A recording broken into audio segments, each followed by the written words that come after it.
माझा पहिला प्रश्न थेट या टर्म मधली कोणती कामं घेऊन, आमदारांची कोणती कामं घेऊन जनतेपुढे आपण मतांचा जोगवा मागण्यासाठी जात आहे? 2 मिनिटं.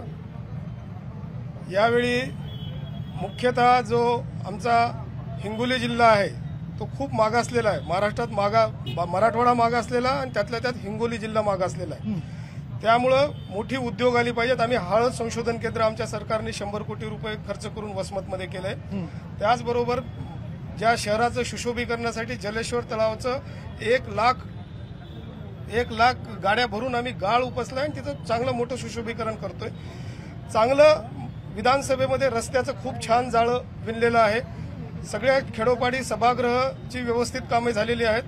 बेरोजगारांना रोजगारासाठी युवा प्रशिक्षण, मुख्यमंत्री युवा प्रशिक्षणाच्याद्वारे 2200 लोकांना रोजगार मिळालेला आहे. पंतप्रधान कौशल्य विकासच्या आधारावर प्रमोद महाजन ग्रामीण कौशल्य विकासाची जी सेंटर आहे त्याच्यातनं 800 लोकांना ट्रेनिंग आणि प्लेसमेंट मिळालेलं आहे. विश्वकर्माची माननीय पंतप्रधानांची महत्वाकांक्षी योजना आहे. त्याद्वारे ह्या जिल्ह्यामध्ये जवळपास 7000 लोकांना ट्रेनिंग घेऊन त्यांना 1 लाख रुपयाचं कर्ज मिळालेलं आहे.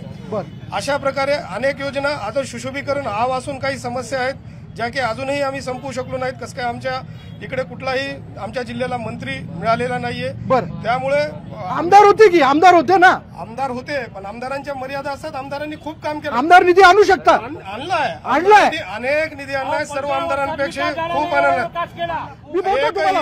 एकही विधानसभेमध्ये असा रस्ता नाहीये की जो झाला नाहीये. प्रत्येक विधानसभेमध्ये रस्त्याचं खूप चांगलं जाळं आहे. खूप चांगलं सगळ्या याच्यात सभागृह झालेले आहेत.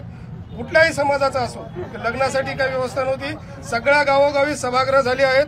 आमच्याकडे रिपोर्ट कार्ड आहे ज्याच्यात 5000 कोटी 5000 कोटीचं काम आमदार साहेबांनी केले. याचं पुस्तक आहे. ठीक आहे, 5000 रिपोर्ट